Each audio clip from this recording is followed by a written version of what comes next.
गुलाम अपना, वह दिन अब याद आते हैं वतन था जब गुलाम अपना, कि जब आजाद कौमों में ना था कोई मकाम अपना। बात उसकी जो जंगे आजादी का सिपा सालार था, याद उसकी जो भारत छोड़ो आंदोलन का अध्यक्ष था, जिक्र उसका जिसने हिंदू मुस्लिम एकता पर ना जाने कितने लेख लिखे और भाषण दिए, तज़किरा उसका जिसके नेहरू जी और गांधी जी तक मुरीद थे। बात उसकी जिसने IIM, IIT और UGC जैसी संस्थाओं की नींव रखी। आजाद भारत के पहले शिक्षा मंत्री जिनकी याद में हर साल 11 नवंबर को शिक्षक दिवस मनाया जाता है। मैं बात कर रहा हूँ मौलाना की, मौलाना अबुल कलाम आजाद, जो 11 नवंबर 1888 में पैदा हुए। बड़े आलिम और बेहतरीन वक्ता भी थे।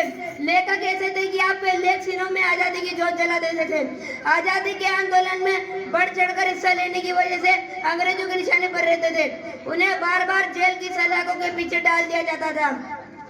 लगभग 16 साल जेल में रहे, मगर डरे नहीं, झुके नहीं, अड़े रहे, बिड़े रहे और गाफिलों को जगा दिया, गैरत के शोलों को भड़का दिया, जज्बों को हौसला दिया।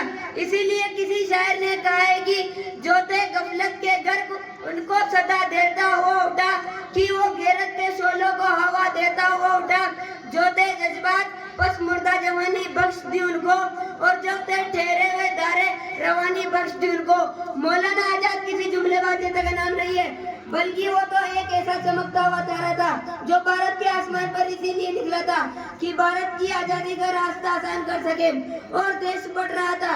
इस वक्त भी हिंदू मुस्लिम एकता के सबसे बड़े पैरोकार मौलाना आजाद थे।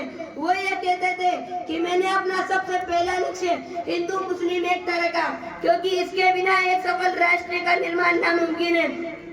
बहरहाल मौलाना आजाद की शक्ल में 1888 में जो सूरज निकला था, अगरचे 1958 में वो डूब गया, लेकिन हमारे लिए ऐसी अनमिट बातें छोड़ गया जो हमेशा हमें सीधी राह दिखाती रहेगी।